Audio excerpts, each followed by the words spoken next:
My name is Andrew Rucknell. I'm the founder of OMNI Solutions, a global leader in UV technology headquartered in Baraboo, Wisconsin.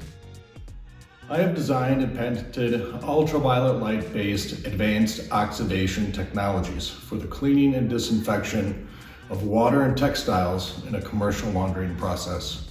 The average hospital system processes 20 to 30 million pounds of textiles, which will consume 25 to 35 million gallons of water annually. Traditional laundry processes require high temperature and a significant amount of water resources to activate chemicals and disinfect textiles. Utilizing my technology and process, laundry processors can reduce the temperature by up to 85%, water consumption by up to 30%, and chemical usage by up to 20%, all while providing better cleaning, whitening, and disinfection. Because our technology reduces our customers' carbon footprint, they often qualify for incentives or grants from progressive utility companies like Focus on Energy.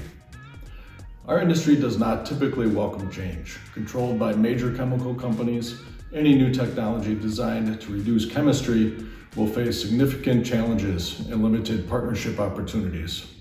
We learned early on that we had to be the chemical company and control our own destiny. Once our own product-specific chemical line was established, we had to convince distributors to house the product, ship it, and service our accounts on our behalf. It was a difficult road with many challenges at every turn. However, perseverance, creative problem solving, and support from our local Wisconsin connections have helped to make us the company we are today.